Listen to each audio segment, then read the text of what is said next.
Si decimos del cielo, Él nos dirá, entonces, ¿por qué no le creyeron? Y si decimos de los hombres, tememos a la multitud porque todos tienen a Juan por profeta. Y respondieron a Jesús, no lo sabemos. Él a su vez les dijo, tampoco yo les diré con qué autoridad hago estas cosas. Pero, ¿qué les parece?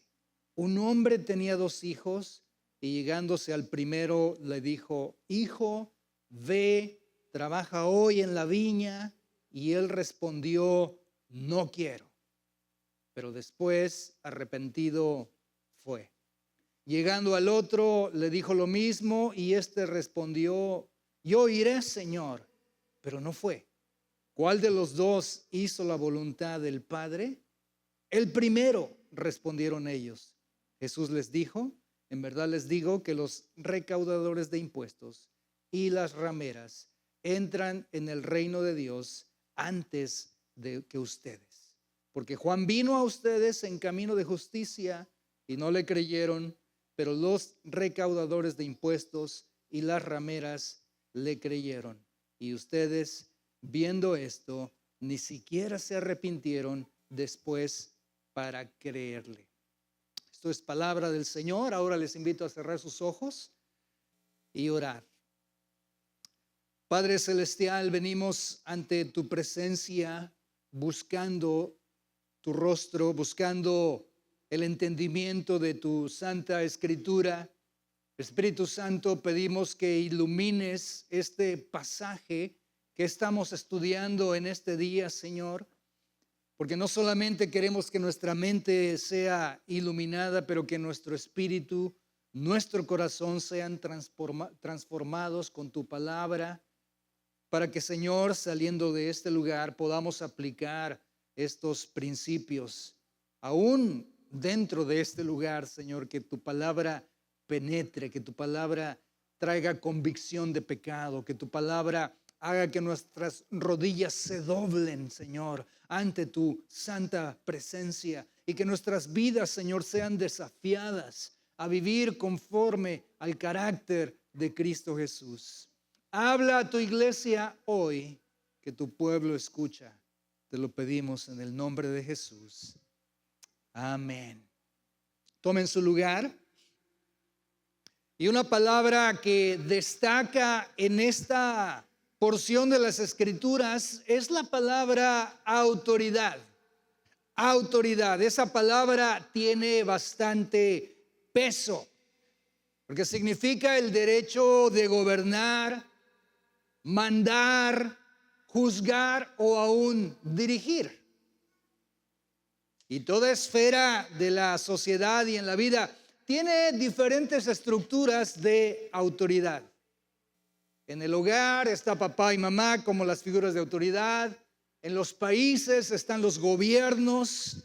En las escuelas, los directores. En los negocios, los dueños de los negocios.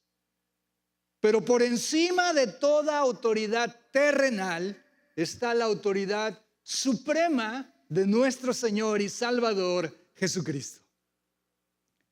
Jesucristo dijo en Mateo 28:18, toda autoridad me ha sido dada en el cielo y en la tierra. Noten las palabras, Jesús dice, toda autoridad, no solamente una autoridad o una clase de autoridad, toda autoridad me ha sido dada en el cielo y en la tierra. En este versículo y en otros versículos que no tengo tiempo de mostrarles, pero Jesús está reclamando una autoridad absoluta, una autoridad suprema. Y en Mateo capítulo 21, los líderes religiosos confrontan a Jesús porque la autoridad suprema de Jesús amenazaba el sistema de autoridad de los líderes religiosos. No les gustaba lo que Jesús enseñaba. Y este pasaje ocurre, si recuerdas, ya durante la última semana de vida de nuestro Señor Jesucristo, antes de que fuese crucificado. Si tú recuerdas, Jesús ya había limpiado el templo, había expuesto la hipocresía y enseñado públicamente al pueblo. Ahora viene Jesús y los líderes lo desafían delante de todos. Y tú tienes que entender que este desafío no era de 2 o 3 líderes religiosos. Estamos hablando de cientos de personas en autoridad en contra del Señor Jesús y vienen a desafiarlo. Esto ocurre dentro del patio del templo, y el templo era un área bastante grande donde cabían cientos de personas. Entonces se dejan venir todos los líderes religiosos a reclamarle a Jesús la autoridad con la cual Él está haciendo lo que hace. Este texto que vamos a estudiar hoy revela 2 cosas, y te voy a decir lo que vamos a aprender mientras vamos desarrollando versículo a versículo este texto de las Escrituras. 2 cosas. Número 1, vamos a ver corazones que aparentan obediencia, pero rechazan a Dios. Aquellos que aparentan obediencia, pero rechazan a Dios. Y por otro lado, vamos a ver corazones que se arrepienten, y espero que seamos todos los que estamos aquí, y verdaderamente obedecen. Porque hay los que dicen que son, pero no son, pero parece que sí son. Y hay aquellos que de momento se muestran un poquito necios, pero después se arrepienten y sí son. Vamos a ver en primer lugar cómo Jesús es confrontado en el versículo 23, cuando dice así la Escritura: cuando Jesús llegó al templo. Esa línea me encanta, y ahorita les voy a explicar qué hacía Jesús esa mañana en el templo. Cuando Jesús llega al templo, los principales sacerdotes y ancianos, notaste que son 2 grupos de líderes, los sacerdotes y los ancianos. Estoy hablando de cientos de personas que están confrontando al Señor Jesús ahí. Se acercaron a Él mientras Jesús, ¿qué hacía? Enseñaba. Jesús llegó al templo a enseñar. Y ellos, los líderes religiosos, le hacen una pregunta a Jesús y le dicen: a ver, ¿con qué autoridad haces estas cosas? ¿Con qué autoridad haces estas cosas? Jesús regresó al templo después de limpiarlo, lo acaba de limpiar, ¿recuerdan? Ya también vimos ese pasaje donde aún saca hasta un látigo y saca a todos los que estaban haciendo negocio ahí. Ahora llega al templo a enseñar de una manera pública. Ahora, si tú te pones a pensar o haces la pregunta: ¿y qué enseñaba Jesús? Bueno, no te puedo decir exactamente los puntos de su predicación, pero sí te puedo decir algunos de los temas que posiblemente Jesús estaba enseñando en ese momento en el templo. Y seguramente Él estaba predicando acerca del reino de Dios. Seguro Él predicó acerca del arrepentimiento, de la justicia. Estaba predicando del juicio que estaba por venir. Estaba predicando de la salvación. Era posible que enseñó del matrimonio. Era posible que enseñó acerca de la verdadera adoración. Y la gente escuchaba atentamente, porque la Biblia nos enseña que Jesús enseñaba con autoridad. Y para un judío, cuando alguien predicaba con autoridad, esta persona decía lo que quería decir sin citar a otras personas, como lo hacían los judíos. Cuando un judío quería tener autoridad y que se le respetara, decía: la ley dice así, o fulano dijo asá, o es que está establecido que esto, lo otro. Y esas frases le daban autoridad a la persona que las decía. Pero cuando Jesús hablaba, cuando Jesús enseñaba, Él no citaba a nadie. Él no decía: es que dice así. Él decía y hablaba con autoridad. Y eso no le gustaba a estas personas. Por eso le dicen: a ver, muéstranos tus credenciales. ¿Quién te ordenó a ti como maestro de la ley? Porque todo lo que se dice aquí tiene que ser filtrado por nosotros, porque nosotros somos los líderes religiosos y nosotros somos los que autorizamos lo que se dice y lo que no se dice. ¿Quién te dio esa autoridad a ti? Como te puedes dar cuenta, los líderes religiosos se sintieron amenazados con la enseñanza, con la autoridad de nuestro Señor Jesús. Por eso preguntan, ¿quién te dio esta autoridad? Pon atención que estos líderes no buscaban sinceramente la verdad. Ellos no buscaban la verdad. Estaban protegiendo su poder, su hueso, como decimos nosotros, ¿no? Tenían un buen hueso en la política y en la religión, que son eran las dos grandes fuerzas del momento, y obviamente les iba muy bien, tomaban dominio del pueblo, hacían ellos lo que querían, nadie les podía decir nada a ellos, pero se pareció Jesús, el que hablaba con toda autoridad. Y ahí nos damos cuenta el corazón de estos líderes que no buscaban la verdad, ellos buscaban proteger su reputación, su hueso, su economía, su prestigio, su fama. Jesús había, recuerda, limpiado el templo sin permiso de nadie.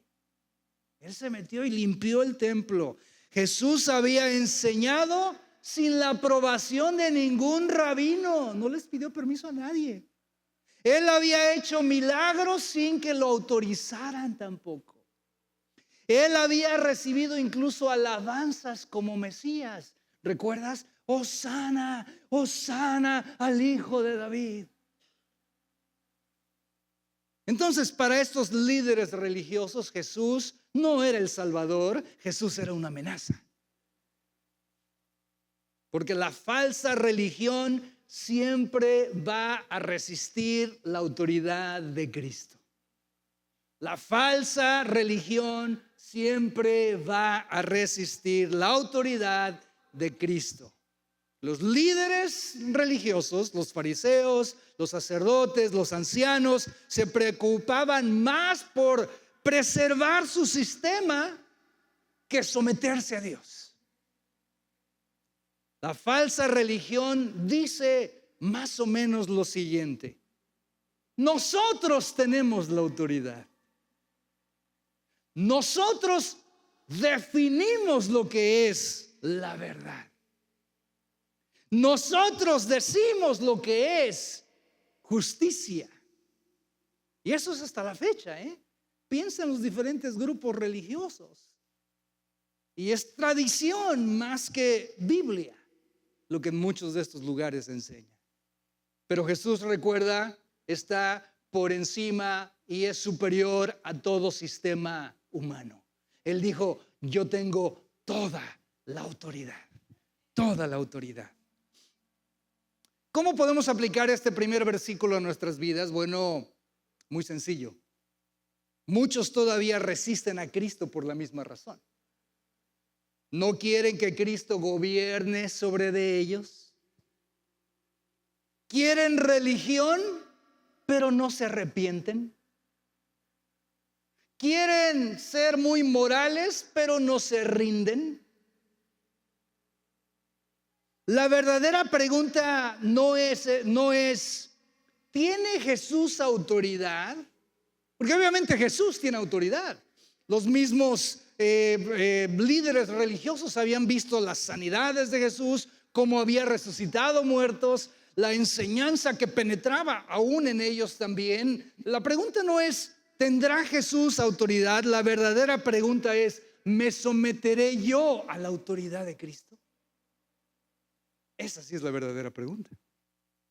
Y nos las tenemos que hacer también nosotros, porque no hay duda que Jesús tiene autoridad, pero la pregunta es, ¿te sometes tú a esa autoridad de Cristo?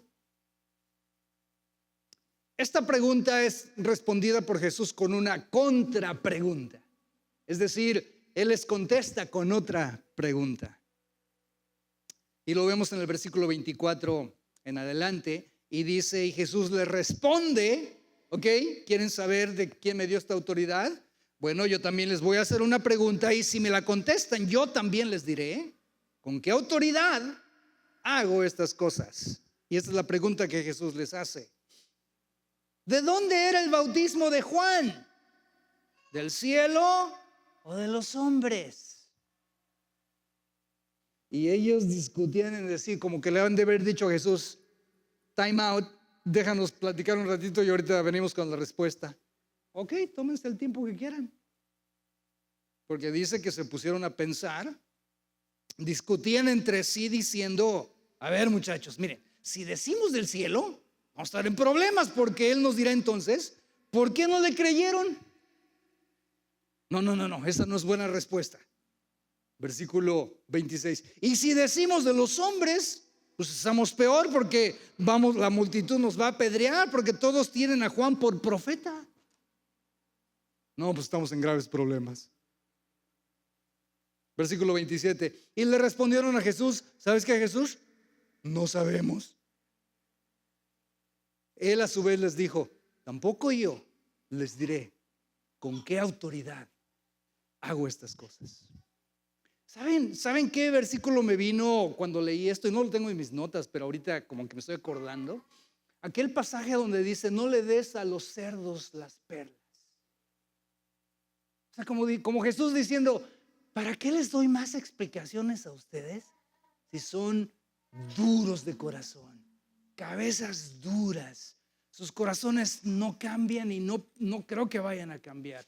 ¿Para qué discuto más con ustedes? Eso quiere decir darle perlas a los cerdos.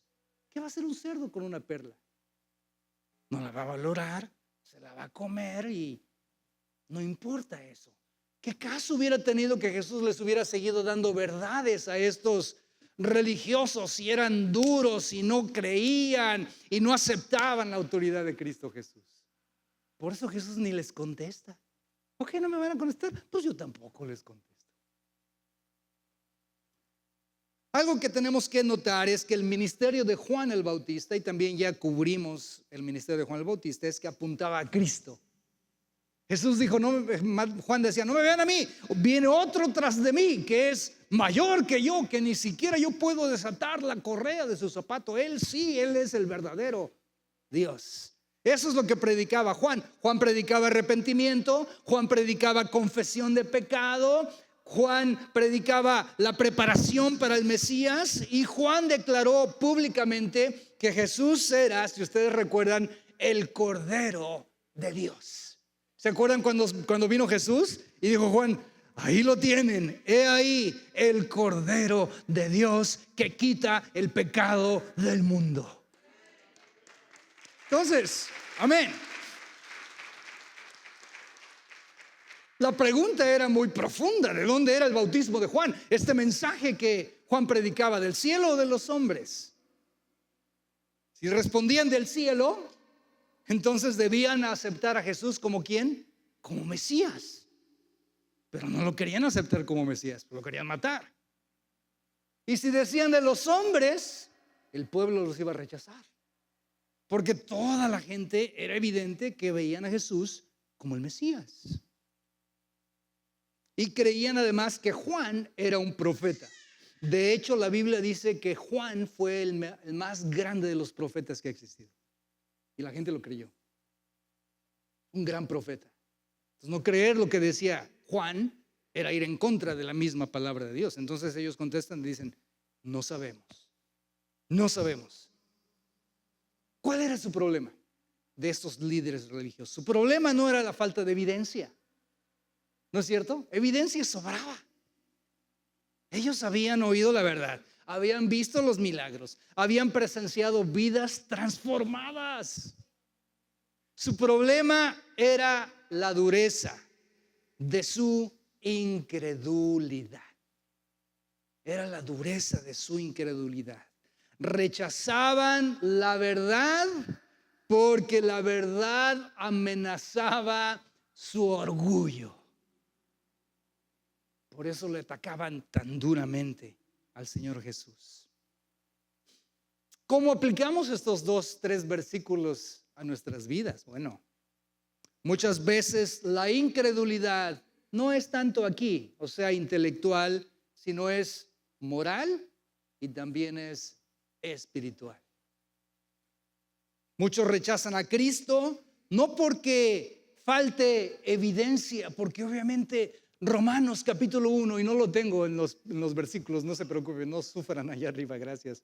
Pero Romanos capítulo 1 dice: de plano, el que no acepta que hay un Dios por todas las cosas que han hecho, es un necio. Es evidente que hay un Dios. Muchos rechazan a Cristo no porque falte evidencia, sino porque rechazan a Cristo.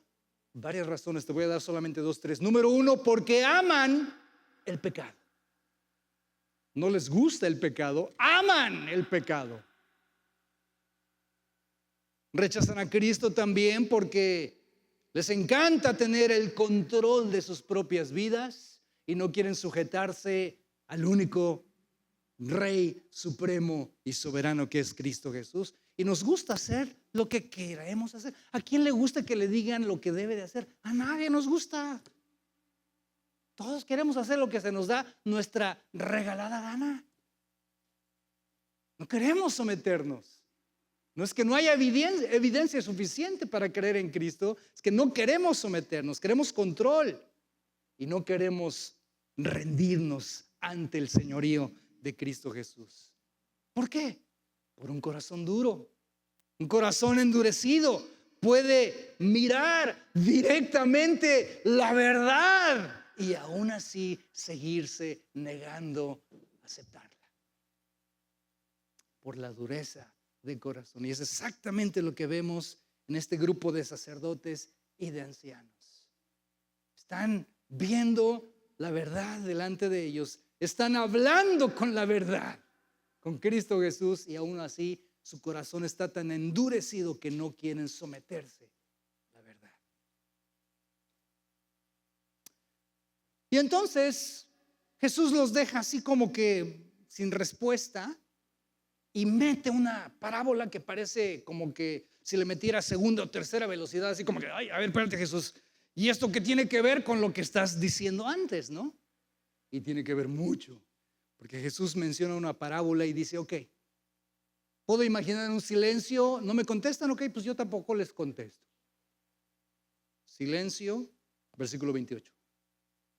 Pero, ¿qué les parece? Un hombre tenía 2 hijos y llegándose al primero le dijo: hijo, ve, trabaja hoy en la viña. Y él respondió: no quiero. ¿Les suena familiar, papás? Bueno, simplemente era una pregunta. Cualquier similitud con la realidad es mera coincidencia. Saca la basura. No quiero. Y él le respondió: no quiero. Estoy en el versículo 29. Pero después, la siguiente palabra me encanta, que dice: arrepentido. Arrepentido fue. Ese es hijo 1, el hijo número 1. Hijo número 2, versículo 30. Llegándose al otro hijo, le dijo lo mismo que le dijo: ve y trabaja la viña. Y este respondió: oh, yo iré, Señor. No, hasta casi. Claro que sí, yo iré. Pero no fue. Pero no fue. La parábola es muy sencilla. Un padre le dice tiene 2 hijos y le dice al primero: hijo, ve, trabaja hoy en la viña. El hijo 1 responde: ¿qué? No quiero. Pero después se arrepiente y va. Hijo 2, él responde: yo iré, Señor. Pero nunca obedece. Y Jesús les pregunta, versículo 31, ¿cuál de los 2? A ver, pregunta de los $64,000. ¿Cuál de los 2? Como si fuera muy difícil, ¿verdad? ¿Cuál de los 2 hizo la voluntad del Padre? La respuesta es obvia. el primero, ya me los imagino, ¿no? Los sacerdotes y a los ancianos. Oh, fue el primero, el primero, el primero. Y dándose high five entre ellos, ¿no? Ah, es el primero, claro que el primero.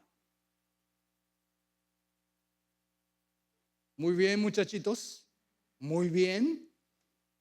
Responden ellos, el primero hizo la voluntad del Padre. Ya que se sentían ahora más orgullosos de ellos mismos, Jesús aplica la parábola a este grupo de personas. Y al que le quede el saco, mis amados hermanos, ¿qué dice el versículo? Ricardo 4:28, que se lo ponga. Porque esto no nada más es, ándenles para que se les quite por andar de bocones. Es a los que estamos aquí. Esta es la aplicación de esta parábola. Versículo 31 y versículo 32. ¿Cuál de los dos hizo la voluntad del Padre? El primero, respondieron ellos. Jesús les dijo, en verdad les digo, que los recaudadores de impuestos y las rameras, o sea, prostitutas. Jesús está hablando de dos grupos de personas de lo peor de lo peor. ¿Cuántos aman al tío Sam? No levante la mano, por favor. Recaudadores de impuestos. Eran la gente que todos odiaban. Y obviamente las prostitutas eran los dos grupos más detestables de personas que podía haber en esta época. Y Jesús hace referencia a estos grupos de personas. Los recaudadores de impuestos y las rameras entran en el reino de Dios. ¿Qué dice? Léanlo con ganas, no les dé pena. Es Biblia, no están, o sea, es antes que ustedes. Imagínate aquellos con sus caras de palo. What? Si somos los líderes religiosos, yo soy el que digo aquí lo que se hace y lo que no se hace. ¿Cómo me comparas con esta gente tan detestable? Versículo 32. Porque Juan vino a ustedes en camino de justicia y no le creyeron. Pero los recaudadores de impuestos y las rameras, ellos sí creyeron.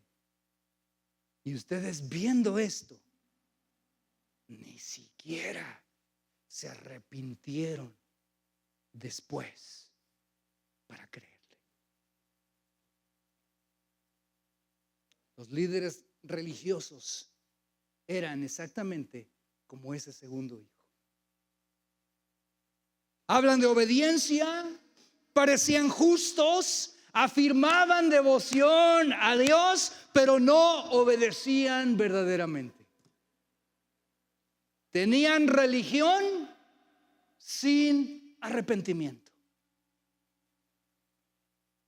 Y los recaudadores o publicanos, como en otras traducciones se traduce, y las prostitutas eran como ese primer hijo.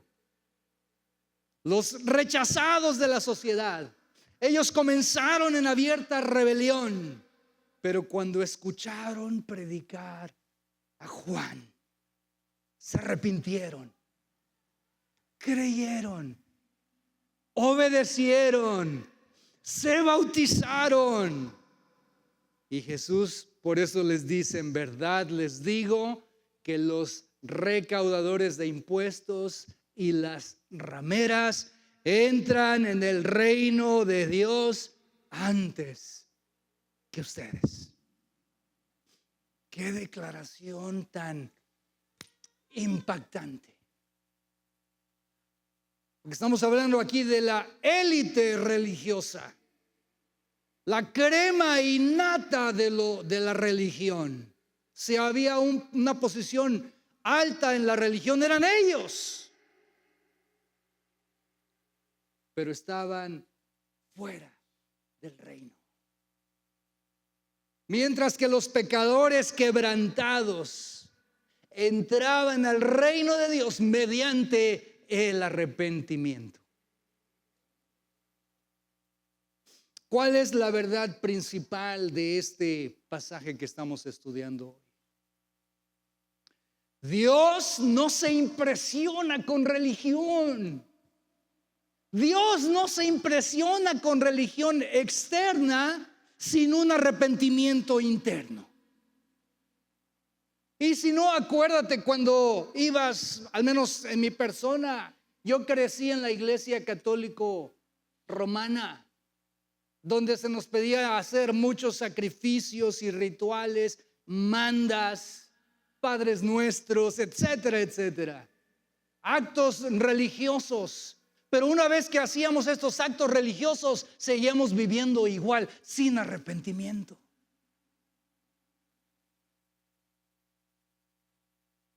Dios nos impresiona con actos religiosos externos sin un arrepentimiento genuino y sincero interno. Una persona puede, entonces, que les dije, no nada más es para que digamos, mira nomás estos religiosos. Pero una persona puede asistir a la iglesia. Una persona puede conocer doctrina, hasta si tú quieres la sana doctrina. Puede conocer todo el lenguaje religioso. ¿Cómo estás, hermano? Oh, bendecido, prosperado y en victoria. Uy, oh, qué bueno, ¿no? Está bien, el pastor Roberto nos hablaba del idioma cristiano, ¿no? Que todos vamos aprendiendo conforme vamos avanzando en nuestro andar cristiano, ¿no? ¿Cómo estás? Bendecido. Y sí, si estás bendecido, gloria a Dios. Pero gente puede incluso hablar cristiano, hasta a veces hablan en Reina Valera.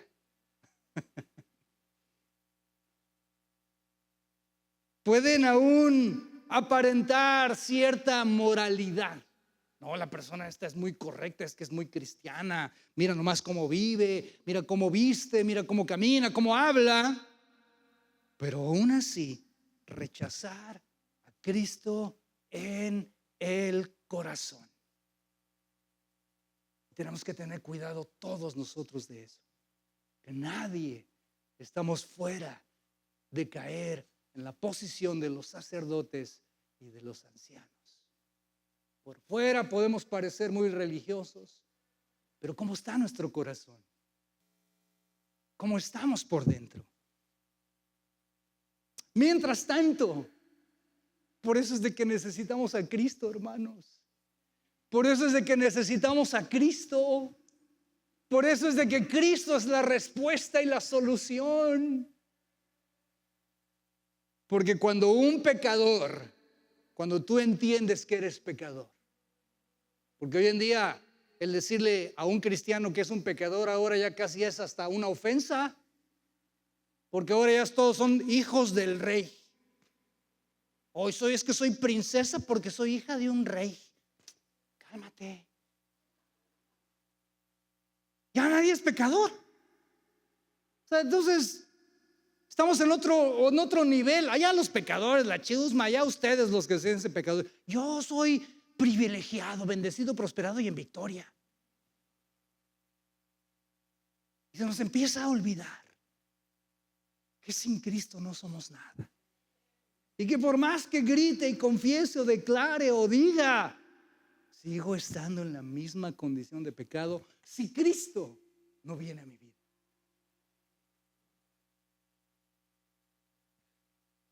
¿Qué aprendemos entonces en este pasaje? Número 1, que Jesús posee autoridad absoluta. Él no necesita aprobación humana. Él tiene autoridad para enseñar la verdad. Él tiene autoridad para perdonar pecados. Él tiene la autoridad para juzgar a la humanidad. Él tiene la autoridad para salvar a los pecadores. Él tiene autoridad para reinar como Rey de Reyes y Señor de Señores. Número 2, ¿qué aprendemos? La religión externa no te puede salvar. La religión externa no te puede salvar. Los fariseos, los líderes religiosos, sacerdotes y ancianos parecían justos por fuera. La gente los escuchaba, la gente los obedecía, la gente los seguía. Les pagaban por hacer lo que hacían. Parecían justos por fuera, pero estaban espiritualmente muertos. En cierta ocasión Jesús les dice: camada de víboras. Son sepulcros blanqueados. Por fuera se ven muy bonitos, muy arregladitos, pero por dentro están llenos de gusanos, podridos por dentro. Ay, Jesús, qué amoroso. No que Jesús ama, sí ama, y salva, y perdona, y restaura, pero solamente aquellos que reconocen que por dentro se están pudriendo a causa de sus pecados y que necesitan al doctor del alma que venga y nos restaure. Y eso no nada más es un evento en la vida, es todos los días, porque todos los días pecamos. Entonces, número 2, la religión externa no te puede salvar. Los fariseos parecían justos por fuera, pero estaban espiritualmente muertos. Y el lenguaje cristiano sin obediencia es vacío. Es simplemente de dientes para afuera. Si saben ese versículo también, ¿no? Mucho bla, bla, bla, bla, bla, bla, bla, bla, bla, pero poca acción. Fácil hablar. Y yo lo he predicado desde este púlpito. Cualquiera se puede parar aquí y decir cosas padrísimas y profundas y que te quedas, wow, pero no está en la palabra, está en los hechos, está en los frutos, está en el corazón. Cuando tú ves esa vida y a esa persona dices, ay, lo que no va lo que dice con lo que vive, porque no ha habido una regeneración completa de parte del Señor en su vida. Entonces, número 1, Jesús posee autoridad absoluta. Número 2, la religión externa no te puede salvar. Número 3, el arrepentimiento importa más que las apariencias. El arrepentimiento importa más que las apariencias. El primer hijo comenzó ¿cómo? Rebelándose y dijo, no voy. Pero después obedeció. El verdadero arrepentimiento produce un cambio de dirección. Gracias por el medio amén que se escuchó hasta allá atrás. Amén. Déjenme decirlo una vez más. El verdadero, porque a veces la gente confunde arrepentimiento con sentirse mal. Confunden arrepentimiento con remordimiento. Con remordimiento dices, ay, la regué, ¿verdad? Ay, pues ni modo, la vida continúa. Arrepentimiento, no lo vuelves a hacer. No lo vuelves a hacer. No lo vuelves a hacer si de verdad te has arrepentido. Pero si lo vuelves a hacer, solamente sentiste remordimiento. El verdadero arrepentimiento produce un cambio de corazón. Número 1, Jesús posee autoridad absoluta. Número 2, la religión externa no te puede salvar. Número 3, el arrepentimiento importa más que las apariencias. Y número 4, rechazar la verdad endurece el corazón. Estos líderes rechazaron una y otra y otra y otra vez la verdad de Dios. ¿Recuerdas dónde fue el cambio así drástico en en el Evangelio de San Mateo? Capítulo 12. Cuando la gente le adjudicó lo que Cristo estaba haciendo a Satanás. Fue ahí cuando Jesús dijo, no más, no más. Y si tú notas a partir del capítulo 12, y te lo estuvimos enseñando, el ministerio de Jesús cambia de una manera drástica. Antes del capítulo 12 para atrás, Jesús era súper generoso, sanaba a todos, tocaba a todos, les daba a todos, pero como nomás no les caía el 20, por falta de palabras, a partir del 12, ahora hay un requisito para cada cosa que hace Jesús. Y el requisito es fe. Tienes que creer en Jesús como el Hijo de Dios. Porque del capítulo 12 para atrás Jesús les dio chance. Dijo, ok, todos pueden recibir, crean o no crean quién soy yo, los voy a bendecir. Pero a partir del 12 en adelante, si quieren que yo les toque, si quieren que les bendiga, tienen que creer que soy el Hijo de Dios. Si no, voy a estar haciendo las cosas en vano. Y miren, rechazar la verdad continuamente es peligroso. Cuando yo leí esto me acordé de Génesis 6:3, por ejemplo, donde dice, mi espíritu no luchará para siempre con el hombre. Antes del capítulo 6 la gente estaba, pero ¿cómo es esa palabra? Cuando hacen locuras y destrampada. La gente estaba destrampada en sus pecados. Lean Génesis. Empieza la creación, bueno, empieza con Adán y Eva, ¿no? Que echan a perder todo el rollo. Después empiezan a hacer más gente y estaba la gente pero desatada en sus pecados. Y es cuando Jesús dice, cuando Dios dice, mi espíritu no luchará para siempre con el hombre. ¿Y qué hace? Les manda el diluvio. Rechazar la verdad continuamente es peligroso.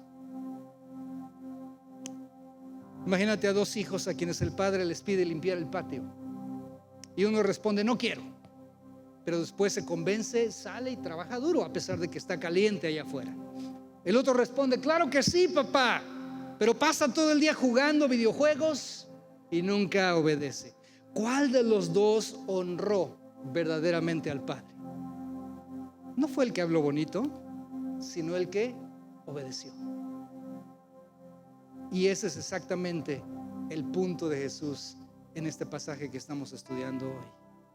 Este pasaje nos obliga a preguntarnos, mis hermanos, mis hermanas, ¿soy solamente religioso? Espero que estas palabras te sacudan un poquito. ¿Me he arrepentido verdaderamente? ¿Me someto a la autoridad de Cristo Jesús siempre y no solo cuando me conviene? ¿He creído de verdad en el Evangelio? Ahora, no te me pongas tan triste, porque ya veo varios de ustedes que están así como que ay. Porque mira, no importa qué tan pecadores seamos, no importa qué tan pecadora una persona haya sido, el arrepentimiento y la fe, el arrepentimiento y la fe traen perdón en Cristo Jesús. Hay perdón en Cristo Jesús. Hay perdón en Cristo Jesús.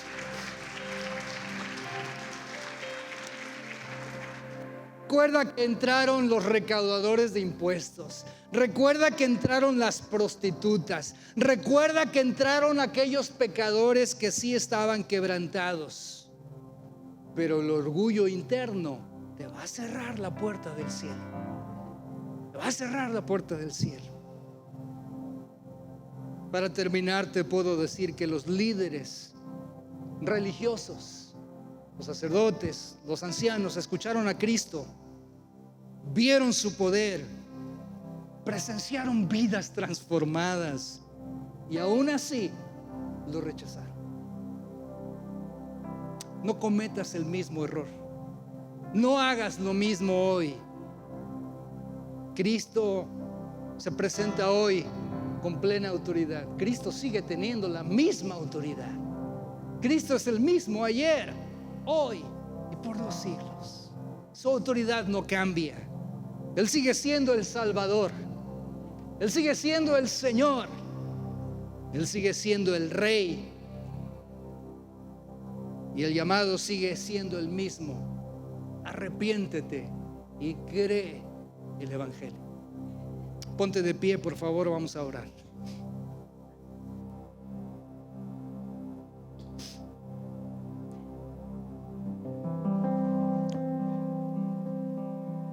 Padre Celestial, te doy gracias por tu palabra. Espíritu Santo, te pido que traigas convicción a nuestros corazones, convicción de pecado, convicción de que sin ti nada somos. Tú lo dijiste en el Evangelio de San Juan, sin mí nada pueden hacer. Efesios nos enseña que estábamos muertos en nuestros delitos y en nuestros pecados. Un muerto no puede hacer nada por sí mismo porque está muerto. Así estábamos espiritualmente. Yo te pido, Espíritu Santo de Dios, que si hay algunos aquí que todavía están muertos en sus delitos y pecados, que les hagas vivir a través de tu Espíritu, que los atraigas a Cristo Jesús, que esos corazones sean vivificados, que ese corazón de piedra sea transformado a un corazón de carne para que pueda arrepentirse y recibir con fe el Evangelio de Cristo Jesús. Cambia, sana, transforma, salva a aquellos, Padre, que tú ya has escogido desde antes de la fundación del mundo para que vengan a salvación. Te damos gracias, Señor, por tu mensaje, en el nombre de Jesús. Vamos a estar en la parte de atrás orando si alguien necesita oración, quiere venir a Cristo Jesús.